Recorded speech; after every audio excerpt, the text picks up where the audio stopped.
Gente, a aula de hoje tem esse tema aqui que eu vou deixar aqui do lado, de Tancredo Neves até a Dilma Rousseff, Temer, né? Uma abertura lenta e gradual. Foi assim que a gente estudou que foi o fim da ditadura militar, não foi isso? Uma abertura lenta e gradual. Então, o que é indispensável para entender essa parte da matéria? Você vai ter que entender que, sim, acabou a ditadura militar, começou novamente a era democrática no Brasil, que dura até os dias atuais. Mas é importante perceber que aquelas pessoas que guiaram essa mudança, esses grupos, continuam no poder de uma certa forma.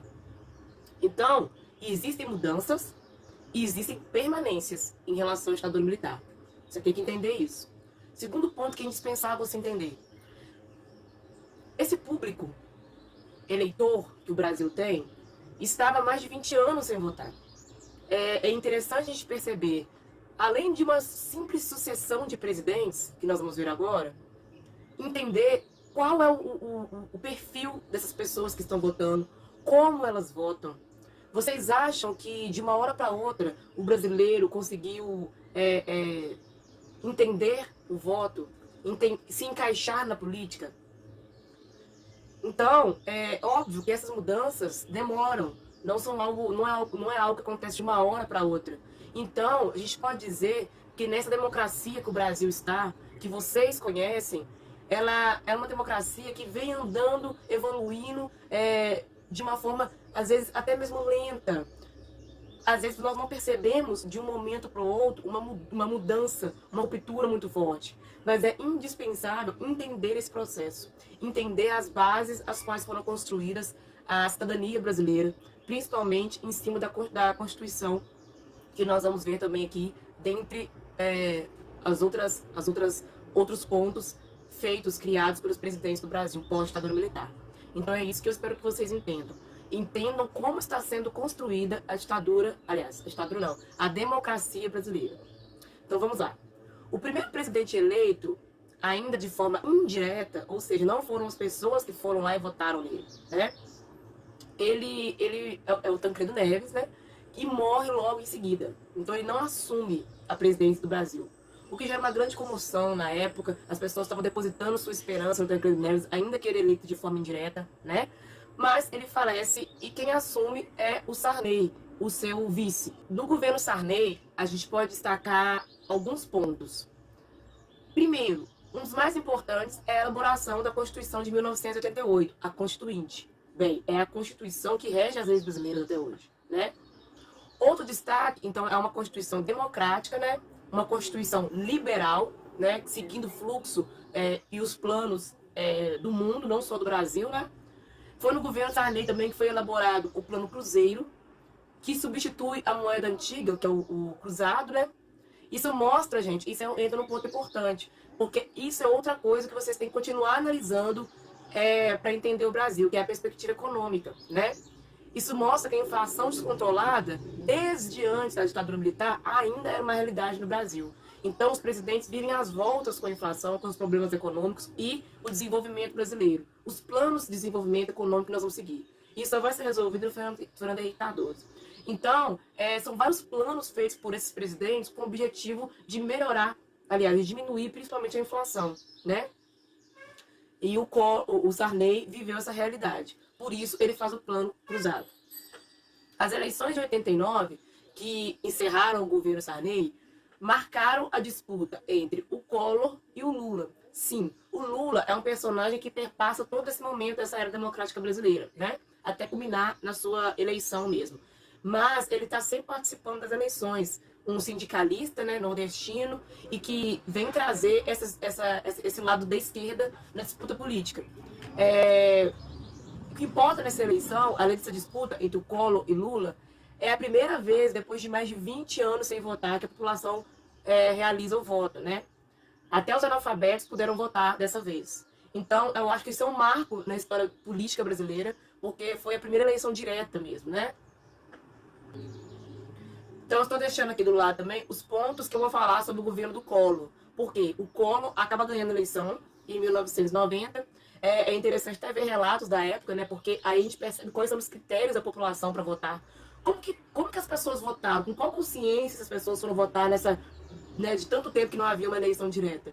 E muita gente ainda fala que a gente vê relatos de pessoas, principalmente mulheres, que votaram no Collor porque era bonito. Ou seja, então a gente pode pensar também essa questão da aparência como critério de voto, né? E o que era bonito para a época, né? A gente vê essa predominância até hoje na política brasileira do homem branco, né? Classe média alta. Então você percebe que isso é uma permanência de antes da política brasileira. E a eleição do Collor representa isso. O Collor vai governar. Então, não, peraí, vamos por pontos.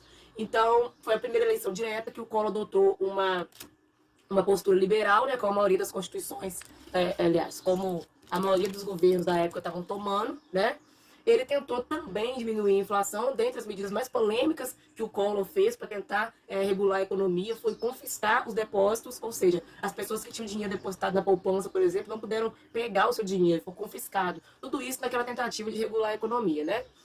Além disso, ele se envolveu em alguns esquemas suspeitos de corrupção, né? Que foi a gota d'água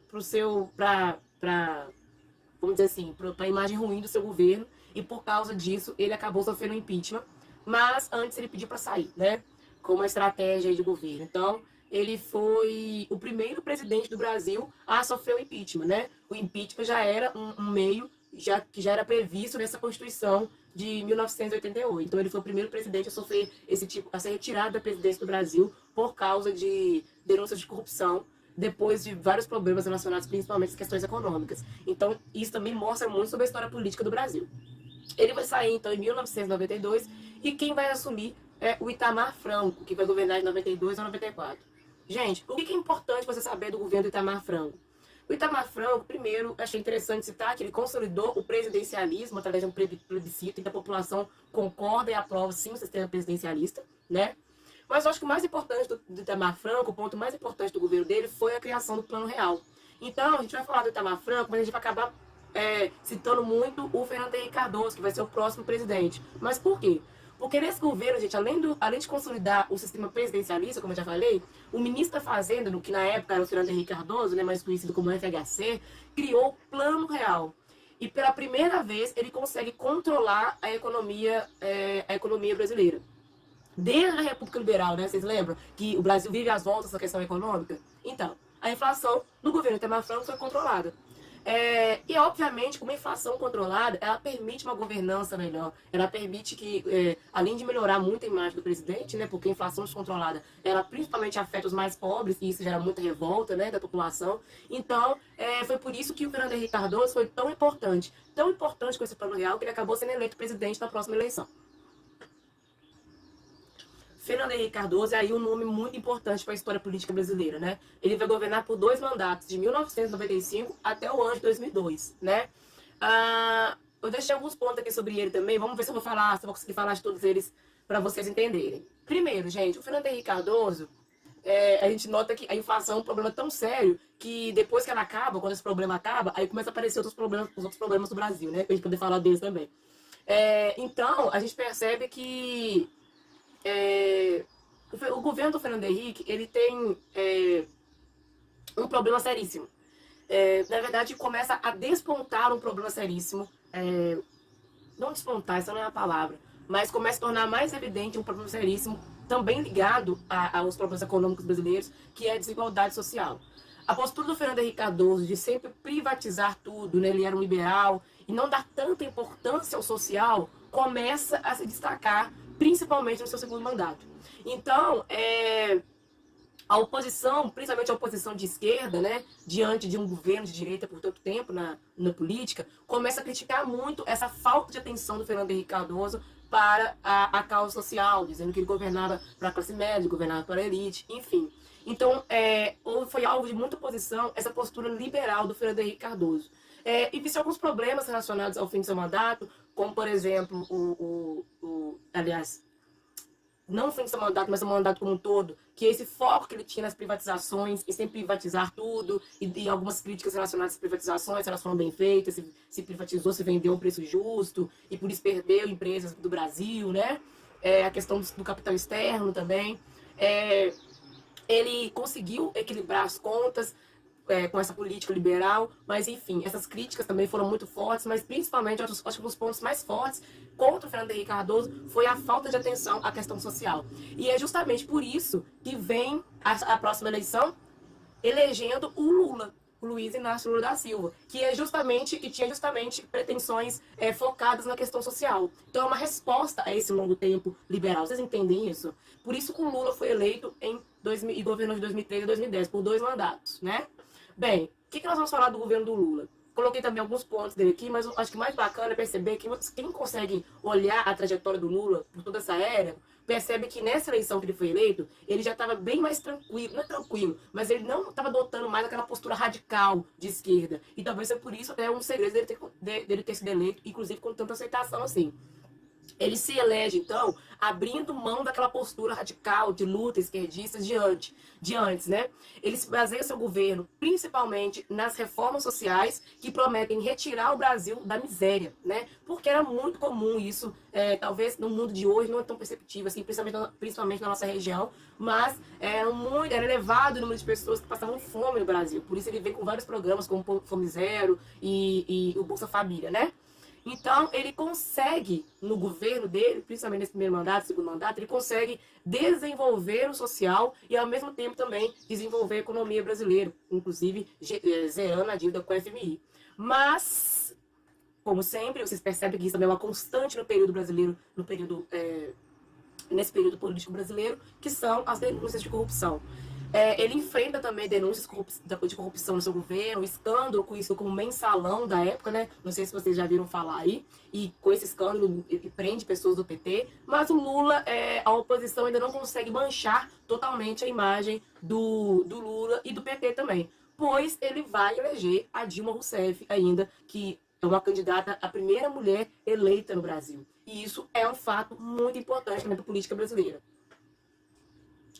Então, gente, Dilma Rousseff eleita presidente do Brasil. Olha, se você for perceber, a política brasileira até então foi dominada por homens, né? Em sua grande parte. Então, a participação política da mulher ainda era muito pequena. Bem, nós estamos aqui em 2020, em novembro de 2020, acabamos de passar por um processo eleitoral em que quase não tem participação nenhuma de mulher como candidata, não só a prefeito, mas também como vereadora. Então, você imagina, se nem prefeito e vereadora as mulheres estão participando da política ativamente, então imagina que foi um marco, como que foi importante eleger uma mulher lá no cargo do executivo na presidência da República. Então, esse fato foi muito importante. A Dilma Rousseff, gente, ela foi eleita no primeiro mandato e no segundo mandato ela sofreu impeachment. Então, foi a segunda presidente do Brasil a sofrer impeachment. Sobre o seu governo, ela dá sequência às políticas assistencialistas do governo do Lula, né? Então, até por isso que ela foi eleita, para garantir que isso continuasse.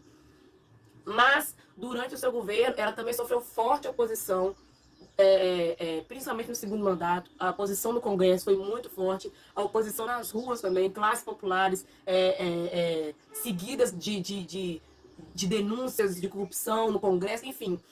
O movimento de oposição é muito forte e essa polarização política acaba sofrendo a consequência maior, que é o impeachment da presidenta Dilma, como ela gostava de ser chamada e como devemos chamar.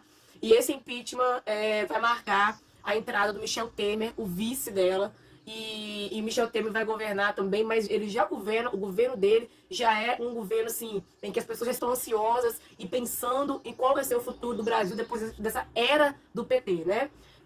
Praticamente quase 4 mandatos do PT. Então, certamente, a saída da Dilma e essa transição que a gente pode falar do Michel Temer para o próximo governo vai marcar uma mudança muito forte na política do Brasil, que vai acontecer aí com a eleição do Jair Bolsonaro.